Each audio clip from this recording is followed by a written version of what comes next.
Director of the Crisis Research Institute, let's get his take on this breaking news that America is set to send additional soldiers to help retake Mosul.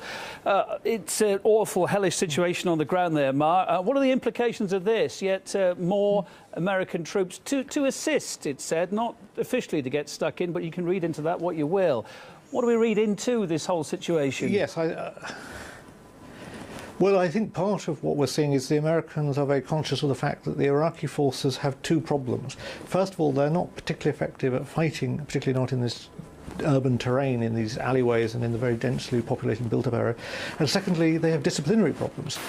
First of all, that they're not necessarily very well organised, but also that they actually are animated by sectarian hostility. Most of the Iraqi forces are Shiites. The population of Mosul, particularly in the area now being fought over, is overwhelmingly Sunni. And we've got to remember this whole conflict arose when ISIL, with a few thousand fighters, was able to occupy big Sunni-inhabited cities like Mosul, like Fallujah, because of the resentment against the government in Baghdad, which was seen as being a Shiite government pushing the Sunnis around, punishing them for Saddam's long rule. And so what we need now, if you're going to succeed, is a victory that means that the Sunnis don't feel they've been defeated again. Because even if you are able to defeat ISIL now in the next few months, you're still going to face the problem. What are you going to do with the several million people who have been subject to both occupation by the radical jihadis, but also now reoccupation, as they will see it, by the government from Baghdad and supported by the Americans? So I think the Americans hope with better trained troops they will be able, in a sense, to win the fight on the ground more quickly, but also perhaps, and I think this is a big perhaps, win a few hearts and minds by preventing reprisal massacres and just random killings that unfortunately have rather stained the way in which the Iraqi army has won back other territory. Yeah, given this news now that more manpower, if you like, is being sent in, and also this news as well, we're running today from Amnesty International criticising the US-led operation in Iraq for this spike in civilian casualties. Did the Americans underestimate the challenge they'd have there and the difficulties they'd face, do you think?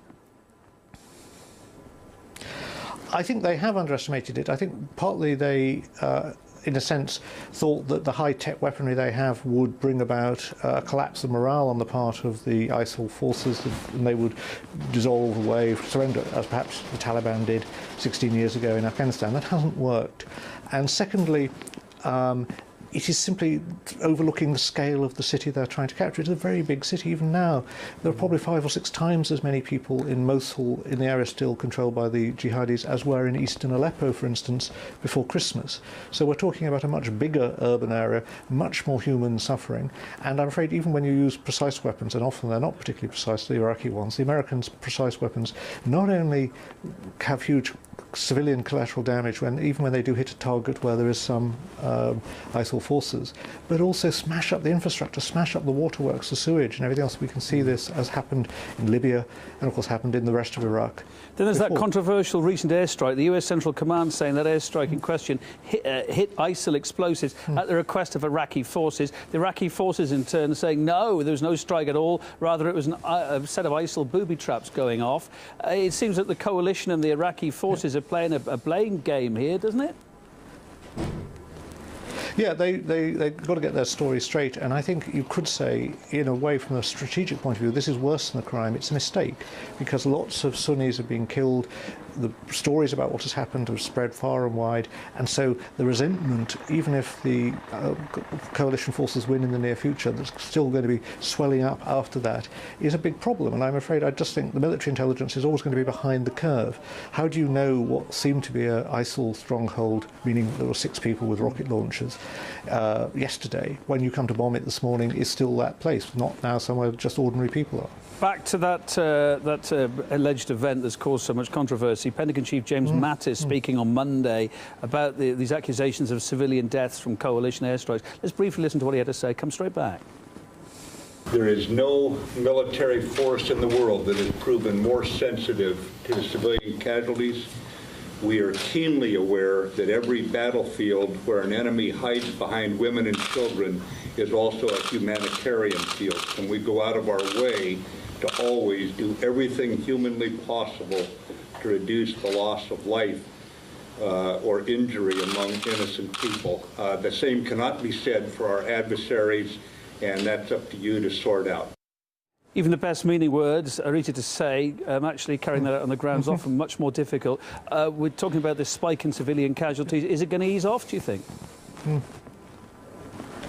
I think probably not. The problem is, yes, of course the terrorists seek civilian casualties, but on the other hand, the Americans are allied to people who are their eyes and ears on the ground, as in Afghanistan and other places, who have their own grudges and their own payback time. And so if you are an American bomber pilot and you're told that there's a source of information from the Iraqi army, from the Iraqi militia, that X or Y target is a place filled with enemies of humanity, you may feel that it's legitimate even if there's some risk of collateral damage. The tragedy can be that sometimes this information is deliberately perverse. It really is saying, we don't like the people there, we're not terribly concerned whether they are IS or anybody else, they just happen to be the wrong type. And in a sense, our high-tech weapons are being used in a very low-grade, low-moral war. Mark, thanks for your thoughts. Mark Holman, Director of the Oxford Crisis Research Institute. Nice to see you today. Of course, we'll be closely following the ongoing events in Mosul. We'll bring you all the latest on air and online as soon as we get any more news through.